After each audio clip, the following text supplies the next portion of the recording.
ने तरफ बताओ ये क्या है फुल फॉर्म करके। Good morning, how are you. So I think आप लोग सब अच्छे होंगे। आइए एक नए केस स्टडी के साथ, कुछ 5-6 अच्छे एमसीक्यू के साथ केस स्टडी नंबर 14 मैं पढ़ता हूं, आप मेरे साथ पढ़ोगे। FA limited is a company which manufactures aircraft parts and engines and sells them to large multinational companies like Boeing and Airbus Industries. Following are the details of some of the transactions entered into by the company. On 1st April, the company began the construction of a new production line in its aircraft parts manufacturing shed. Cost related to the production line. Factory समझ लो। Cost of basic material list price 12.5 lakh less 20% trade discount capitalise होगा। Recoverable goods and services tax incurred but not included in the purchase cost, ऊपर में include नहीं है, बहुत बढ़िया होता तो हम हटा देते, ये कैपिटलाइज नहीं होगा, ये अलग एसेट है। Employment cost of the construction staff for 3 months till 30 जून, तो ये कैपिटलाइज होगा, खाली पीरियड ऑफ कंस्ट्रक्शन में देखूंगा, ये 3 महीना का है। Other overhead directly related to construction capitalise होगा। Payment to external advisers relating to the construction capitalise होगा। Expected dismantling cost and restoration cost capitalise होगा पीवी पे। अगर ये पीवी है तो मैं इसी को जोड़ दूंगा। आगे, the production line took 2 months to make ready for use and was brought into use on 31st May 2022। तो ये जो 3 महीना का था कौन सा बोलो तो ये वाला है ना, इसको 2 महीना का हम कैपिटलाइज कर पाएंगे, तो 120 divided by 3 into 2 will be 0.80। आगे, the other overhead cost incurred during the 2-month period ended on 31st May 2022, they included an abnormal cost of 0.3 lakh caused by a major electrical fault। ये हम capitalise नहीं कर पाएंगे 0.30, तो overhead cost में से अगर मैं 0.30 हटा दूं, थोड़ा अच्छा से लिख दूं, तो इसमें से मैं 0.60 कैपिटलाइज कर पाऊंगा, 0.30 नहीं कर पाऊंगा। आगे, the production line is expected to have useful economic life of 8 years। After 8 years, FA is legally required to dismantle the plant in a specified manner and restore its location and at an acceptable standard. The amount of 2 lakhs included in the cost of estimates is the amount that is expected to be incurred at the end of the useful life of the production line. The appropriate discounting rate is 5%. The present value factor is 0.68। तो मैं 2 लाख को 0.68 से multiply करूंगा, 1.36 is the present value, हम उसी को capitalise कर पाएंगे। तो ये जो 2 लाख है इसमें से अपने लोग 1.36 को कैपिटलाइज कर पाएंगे। आगे, 4 years after being brought into use, the production line will require a major overhauling। तो ओवरऑलिंग को अलग अलग करना पड़ेगा to ensure that it generates economic benefit for the second half of the useful life। The estimated cost of overall at the current prices is 3 lakh. तो जो भी मेरा कॉस्ट ऑफ द असेट आएगा मेरे को मान के चलना पड़ेगा, उसमें ओवरऑलिंग है अगले 4 साल के लिए, और क्योंकि नया मशीन लगा रहे, नया सब कुछ बना है, तो ओवरऑलिंग करके लग रहा होगा बढ़िया से, तो दोनों को मेरे को अलग अलग करना पड़ेगा। ओवरऑलिंग को 4 साल में डिप्रिशिएट करना पड़ेगा और नॉर्मल फैक्ट्री को 8 साल में। और मशीन रेडी हुआ है मई महीना में और मार्च तक की कहानी है, तो मई एंड में हुआ है, जून जुलाई अगस्त सितंबर अक्टूबर नवंबर दिसंबर जैन फेब मार्च, 10 महीना का हम डिप्रिसिएशन देंगे, 4 साल ओवरऑलिंग का और 8 साल फैक्ट्री का। ठीक है, बढ़िया डिटेल है क्वेश्चन में। आगे देखते हैं, एक कंसल्टेंसी सर्विसेज के बारे में बात हो रहा है, इसको मैं बाद में पढ़ लूंगा, पहले इसके ऊपर जितने क्वेश्चन हैं उनको आंसर कर लेते हैं, नहीं है ना। हाँ ठीक है, इसके ऊपर ये लीगल केस का बात है और ये कैश फ्लो का बात है। ठीक है, मैं पढ़ता हूं क्योंकि इतना बड़ा डिटेल है ना, इसको पहले सॉल्व कर लेना चाहिए। पहला question, which of the following items need to be capitalised in determining the production line cost? Abnormal loss, no. Recoverable GST, no. Initial estimate of dismantling cost 2 lakh at present value, तो 2 लाख तो नहीं होगा। Initial estimate cost of dismantling and removing of 1.36 lakh. The answer is yes, ये correct है। ये cash flow from operation का question है, दूसरे वाले क्वेश्चन से होगा, इसको एक बार छोड़ के चलते हैं। ये भी वो क्लेम वाला क्वेश्चन है, इसको भी छोड़ के चलते हैं। Compute the total amount to be charged to the profit and loss in respect of production line for the year ending on 31 March 2023 and the balance of provision for dismantling cost carried to the balance sheet. तो पहले dismantling cost का बात कर लेते हैं। 1.36 मेरा लगा है ना, और इसके ऊपर 5% के हिसाब से मेरे को 10 महीना का इंटरेस्ट ऐड करना है ना। एक बार मैं डिटेल चेक कर लूं।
कुछ भी डिटेल यहां नहीं मिल रहा है, तो मैं मान लूं ये मई में ही एस्टिमेट हुआ है और 10 महीना का इंटरेस्ट ही ऐड करता हूं।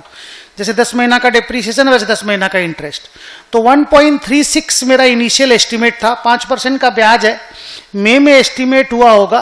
पूरा बड़ा क्वेश्चन है रे, तो 10 महीना का इंटरेस्ट मैं इस पे ऐड कर देता हूं। तो 1.36 into 5% into 10 divided by 12 is equal to 0.057।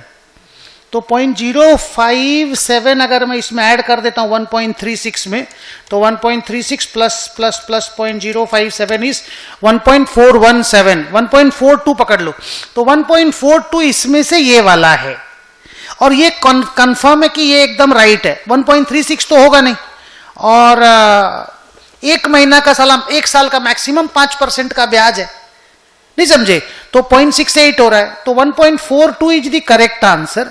1.76 को चेक कर लेंगे, बट फॉर द टाइमिंग 0.57 को राउंड ऑफ करके इन्होंने 0.6 किया है, और 1.36 में 0.056 था ना रे, एक मिनट रुक तो, हाँ 0.056 0.056 को 6 कर दिया इन लोगों ने। हाँ, तो 057 आंसर आया राउंड ऑफ में, और राउंड ऑफ कर दोगे तो 0.06 आंसर आएगा। 1.36 के साथ ऐड करोगे तो 1.42, तो ये करेक्ट लग रहा है। बाकी ये जो डिप्रिसिएशन वगैरह का और खर्चा है इसको भी मैं चेक कर लूंगा, but for the time being मैं इसको टिक लगा करके चल रहा हूं, क्योंकि कई बार क्या होता है ना, 2 क्वेश्चन रहता है, उसमें एक का भी आंसर आप जल्दी निकाल लेते हो तो दूसरा को मान लेना चाहिए कि यही राइट है। ऑल दो क्रॉस चेक हम कर लेंगे इसको। आगे बढ़ते हैं।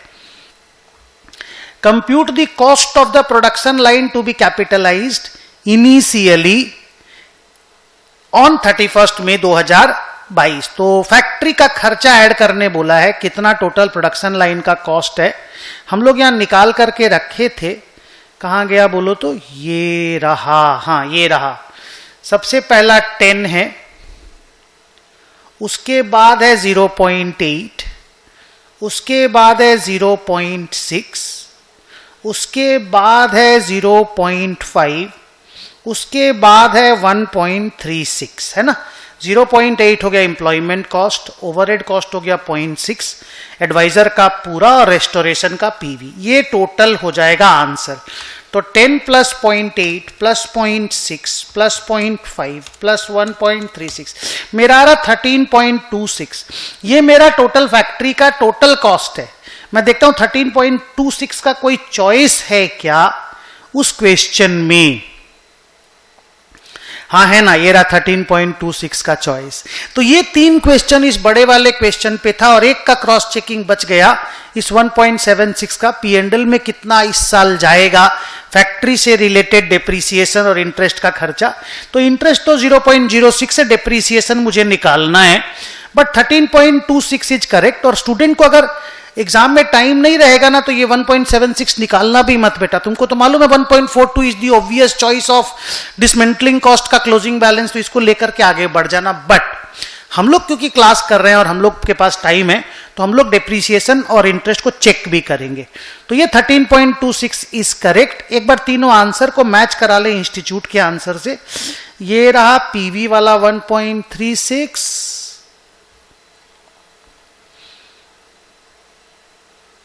ये रहा 1.76, 1.42 और ये रहा 13.26।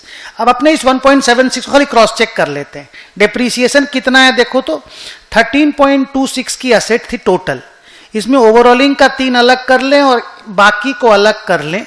इसका 4 साल, इसका 8 साल, 10 महीना का अगर डेप्रीसिएशन दे दें तो कितना डेप्रीसिएशन आएगा वो चेक कर लो। और इंटरेस्ट का 0.06 है। इंटरेस्ट तो पीएल में जाएगा ना, वो डिसमेंटलिंग कॉस्ट का इंटरेस्ट जो ऐड करते रहोगे। तो 3 डिवाइडेड बाई 4 साल इंटू 10 डिवाइडेड बाई 12, ये आया 0.625। उधर है 10.26 divided by 8 into 10 divided by 12, ये आया 1.06875। तो 1.06875 प्लस 0.625 प्लस 0.06, यह आया 1.75। हाँ तो 1.76 वही है और क्या है। तो 1.76 भी क्रॉस चेक हो गया। तो जो इन डेज 16 से रिलेटेड एक बड़ा क्वेश्चन था that we did pretty comfortably, थोड़ा बड़ा था। ये बड़े बड़े क्वेश्चन 8 मार्क्स के आते हैं, इसको इंस्टीट्यूट ने 6 मार्क्स का एमसीक्यू बना दिया। चलो ठीक है, मैं वापस बैक चलता हूं क्वेश्चन में।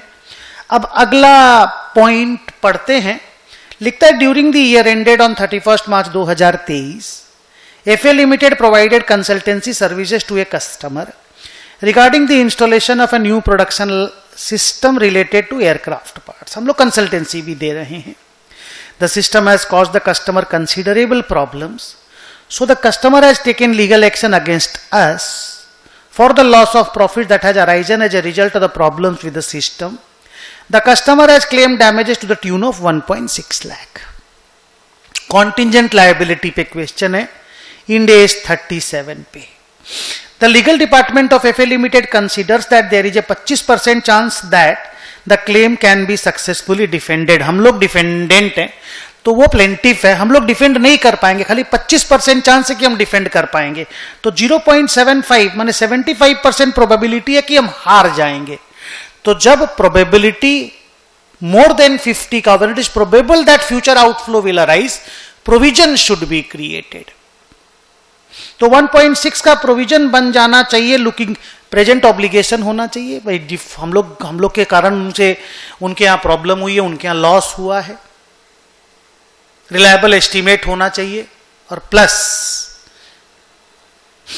प्रोबेबिलिटी ऑफ आउटफ्लो होना चाहिए। The legal department further stated that they are reasonably confident that the company is covered by insurance, that's fine, वो एक कंटिजेंट असेट है against the type of loss. The accountant feels nothing needs to be provided for this claim as we are suitably covered. No sir, provision तो बनाना पड़ेगा। Question देखता हूं, question क्या है।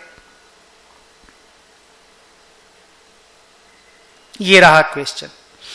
What accounting treatment should be done in the books as the customer has taken legal action for the loss of profit as a result of the problem? Nothing need to be provided wrong. 1.6 lakh should be provided, looks right.